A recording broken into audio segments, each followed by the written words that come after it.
How's it going, everyone? We're here to check out this month's Rust update, and this one is a huge one in every way. There's so much going on with this update. The biggest thing, of course, being the PvP changes, all of the gunplay adjustments, and we'll be covering that in this video here shortly, but we're going to cover some of the smaller stuff first so we can get that kind of clear and out of the way. And one of the main things that I think is really exciting, Hapis is back. And that's one of the custom handcrafted maps by the Rust team. It got the complete overhaul finally done. It was pretty much a side project being done by a couple of the devs on their extra time on top of what they've been working on very hard. So yeah, it's here. And of course they said, it still needs some initial work here and there and probably testing, but it's going to be public for the first time in a very long time with this wipe. So that's something that I think is very exciting for a lot of people who want to jump onto that awesome map. On top of that, we also have some new things. And one of the new things that you'll notice, we'll actually grab a gun out of this box here, is that there is now a crosshair. Or target reticle, whatever you want to call it. Crosshair is what Rust is going with. And now some people may say, oh, that's awesome, or this makes it really cheap, I don't want it anymore. And well, it's one of those things, it's either there if you want it or if you don't. So you can go into options and you can actually turn it off right here as crosshair. And now it's gone. See, everything's back to exactly how it was before. There's also something called hit cross.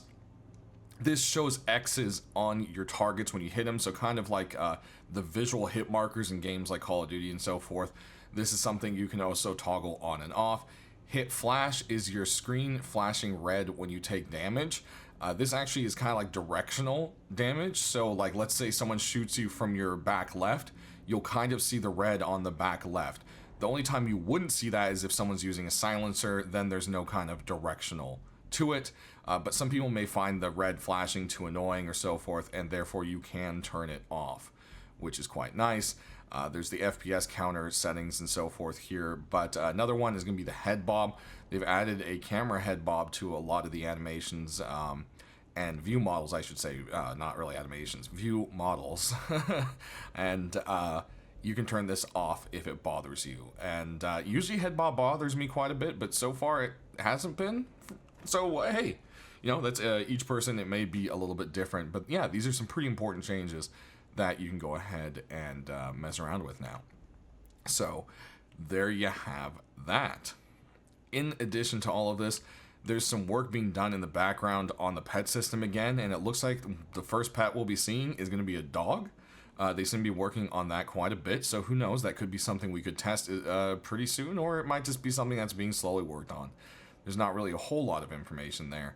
And with that, we've also got a few other things to show you, so let's get into that. Launch site has seen some changes besides a few zip lines here and there, and, well, just like the treatment that Train Yard got, we now also have NPCs walking around in here. That's right. You can hear them. But you can see we've got one guy down here in the bottom, and then they're on the like various platforms and so forth throughout here. And then if you get all the way up top, there's also a few on the roof, I believe 2 usually. You usually have one kind of hanging out around the helipad, and then one on the back area where you come up right here, up the ramp. So you want to watch out for that guy. And this guy's usually kind of on the opposite side of the helicopter there, so you want to kind of watch out that. I guess he's kind of watching the stairwells, more or less. So yeah, that is kind of a nice little addition there. I think they're slowly reworking the AI and adding them to most of the monuments, and I think that'll be a pretty cool thing. It just adds a little more to do to the game. It also adds a risk factor because, you can't just sneak in here and not be noticed. You're going to have to kill some of the NPCs if someone else hasn't already. And if you come in here and it's quiet, there might be someone else in here. So, it adds a whole nother factor to the game, honestly. Another quality of life thing that we have put in this update is that as long as you know the ammo, you can craft basic ammo in a mixing table. This means you can queue it up and walk away and let your 5.56 and pistol ammo craft. It doesn't seem to do the special variants. I don't know if that's something they may add later on, but it seems right now that it is just limited to the basic ammo types. Next, there's been quite a few things changed up with the actual work carts above ground. We have the new covered work cart here. So as you'll see, it actually has a full kind of like covering around it. It's kind of like a closed-in locomotive there. And yeah, you can actually kind of look out the windows. You could technically shoot out the windows. And yeah, there's a couple like doorways. So I mean, it's still a little bit exposed. But you can go ahead and pop your fuel in there and then jump into the work cart. And you'll notice that some of the lights and gauges have actually changed, and some of the gauges that were, you know, previously just placeholders actually work now.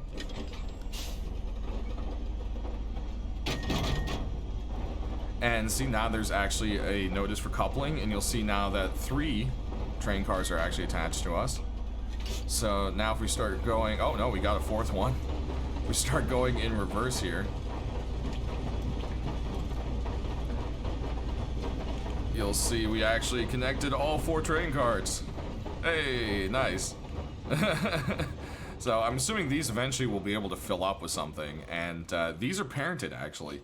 So technically, if we, let's see, I believe spawn mini copter.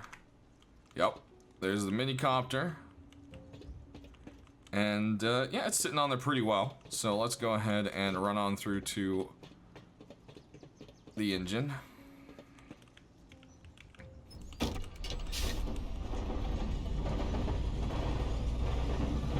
And I believe, yep, there it goes.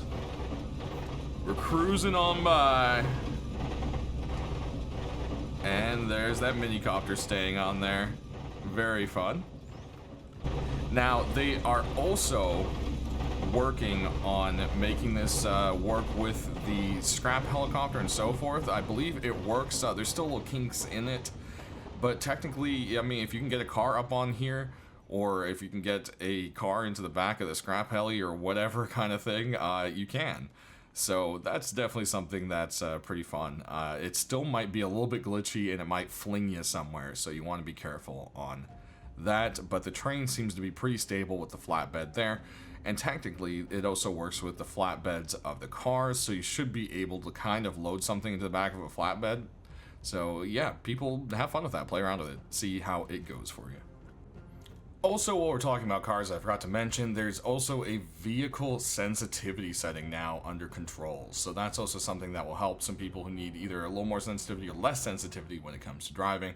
You can tweak it yourself, you know, going all the way from double to pretty much no sensitivity. So yeah, you can tweak it there and see what fits you best. Alright everyone, so guns in Gunplay have seen some changes.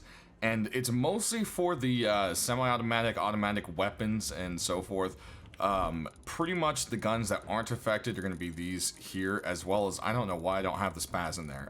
This pretty much shotguns, revolvers, and anything that's bolt action, except there was kind of a small change to the L96, which we will show you. So basically, if we take a look in here, these are the weapons that have seen changes, and the L9 basically is the same except for the fact that it can receive a extended magazine now.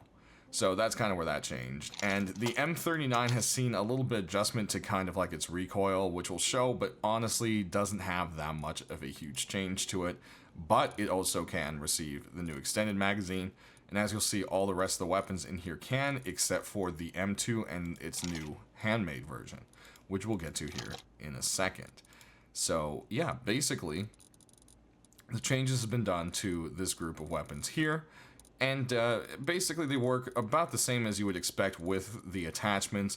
There's been a few changes, like for instance, the silencer doesn't really affect, I believe, the back and forth sway the same way, as well as I mentioned earlier, with the hit indicators being hidden, so to say, when someone is using a silencer against you. So before we get into that, we've got 2 new items here. The extended magazine. This increases your capacity by 25%. And then we also have the handmade LMG. As you can see, its power here 58, 5.5, 55, yeah, that'd be interesting. 480, and then you can see the range is about 263, and you can kind of see the difference here. There we go. Or it kind of versus an AK. So there you have that. Like I said, both of the LMGs cannot receive the extended mag. Kind of makes sense because they already have like a big old bucket attached to them in the first place. Now, the extended mag itself is going to be in the tier 2 tech tree. And just to kind of show you where it is, we'll scroll all the way down here. It is right next to Hollow Sight. And it's going to cost you $125 to unlock. And once you have it done here, you can go ahead and go to your mag. And boom, 10 high qual metal. So that is currently where it seems to be sitting. Then for the handmade LMG, you'll see that it requires the tier 3 workbench and 30 high qual rifle body, 2 springs, and 3 gears. So it's a little bit on the pricier side, but I mean, honestly, you know, it's pretty powerful. And for the tech tree, it is right between high qual and AK. So there you go. There it is, and it is 500 to research, which is worth mentioning as well. Alright, so let's take a look at each of the weapons that have changed. First up, we've got the semi-auto, right? So first thing you're going to notice, it sounds pretty different. So let's get a full mag there, and as you'll see with the extended mag, it gets 13 rounds in there. Weird number, but hey, it's 25%. So, very, very different sound. We'll go ahead and... So there's that. And then if we were crouching...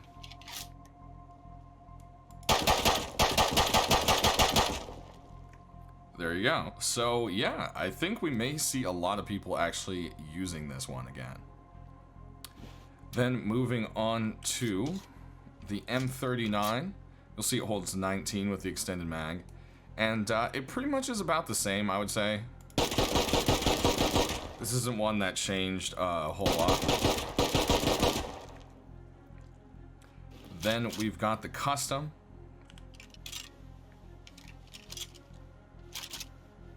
Holds 30 with the extended mag. And let's move over to the side.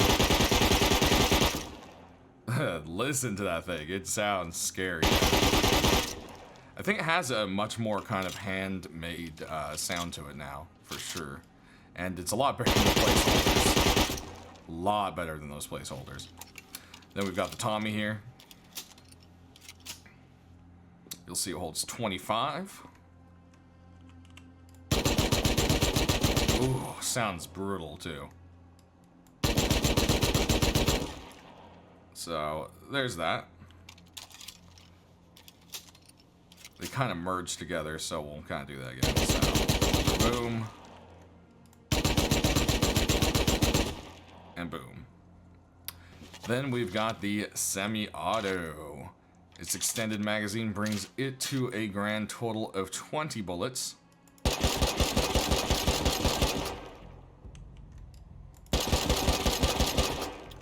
And yeah, I think a lot of people will be happy to use the semi early on, a lot more as well. Then the M39, like I said, it didn't really get a whole lot of changes to it. With the extended, it holds 25, and still has quite the kick on it, as you can see.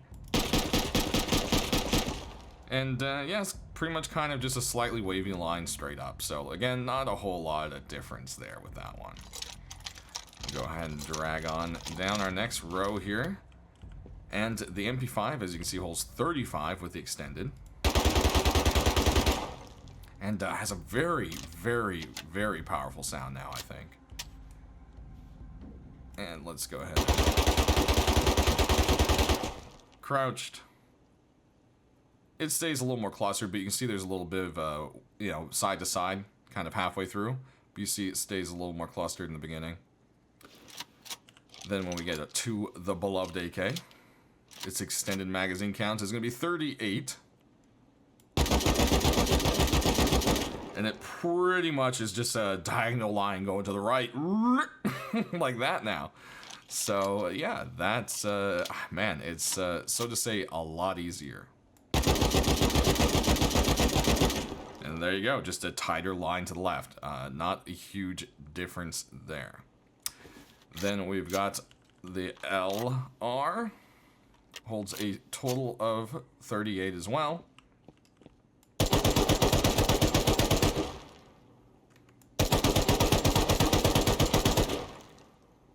There's that. And, yeah, I don't know. I think it sounds different enough from the other weapons, but they all kind of have similar sounds. Yeah, there's just kind of like a slight more clang to the LR over the AK, so I don't know how you guys feel about that. Next, we've got the handmade LMG, and look at this guy. It is fun. This is our first new weapon in a little while. And look, its ammo box is an old lunch box. There's a cheeseburger on it. I mean, you gotta love that. And aiming down the sights, this thing is definitely very rusty and crusty. And yeah, just gotta admire this one. It holds 60 rounds. And yeah, there goes the recoil on that one. Let's go ahead and grab it. And it's kind of the opposite of the AK. It goes directly to the left, but it also has a bit of a back and forth. As you can see, there's a kind of like a little zigzag to it, you know? But yeah, this thing is, man, it is fun, and it's craftable. So very excited to see this come into Gunplay. And of course the M249. Pretty much, I feel it hasn't really changed.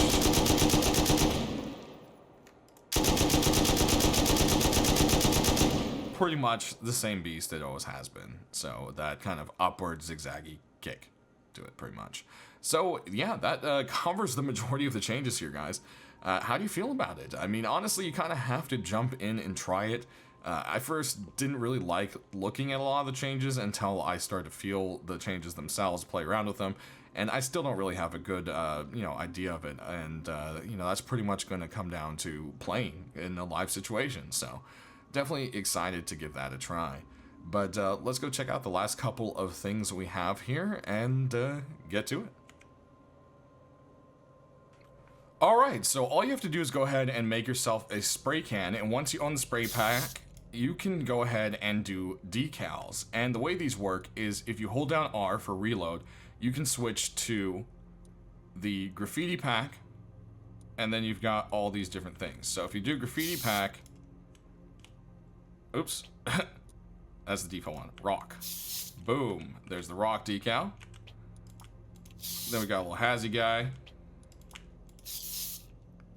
And then we've got a bang. The default kind of little target. Wins wipe. Yep, gotta love that one. Of course, a little face punch logo. Candle hat guy. And then, of course, frog boot, because you gotta have the frog boot, right? So yeah, if you grab the pack, you have these sprays, and then also you can just go ahead and freeze spray. So if you go ahead and select that, you can now draw. And then once you have that selected, you can switch through the colors, and to switch back, then you'll just switch back to whatever one you had there. So see, now the wheel shows all of our different sprays. We go to the brush, and now it brings up the different colors, and you can go ahead and do that. And there you go. So yeah, it's definitely a fun little thing to have added into Rust. So then a few questions that are going to come across are, well, okay, how does this all work? The tagging and so forth. And basically the way the graffiti is going to work is that if someone leaves some on your base, you can actually wash it off if you want to. And they last 3 hours by default. This could be something that changes in the future, and people are limited to 25 sprays at a time. So that way people can't just do millions of sprays and overload the server. So that seems to be what's going on right there. You can also change the width of the spray, I forgot, as well. So R is going to change your colors, and E is going to change small, large, or medium. So, you know, just kind of give an idea. We got a small, there's the medium, and there's the large. So there you go. You can see the size differences right there. And then lastly, to remove it, you can go ahead and get some kind of like water item, and you can just press E. And pressing E removes it right away until you're out of water. So there you go. Lastly, before we head out, guys, we have the Steam Point Store. So in actual Steam, you can go ahead and use those points to grab yourself some Rust stuff. They had promised it was coming, and it took a little bit longer, but hey, here it is. So you've got some avatar profiles and avatars and profile backgrounds and stickers and all sorts of fun little stuff that have popped in there that you can use those Steam points on. So that is definitely a fun little thing to pop in with this update as well. So they also have said they'll be expanding it, as you can see here, over the coming months, which is always cool to see new stuff pop up. That's going to do it, everyone. Go have yourselves an awesome new wipe. Check out everything new. Thanks for watching, and stay rusty.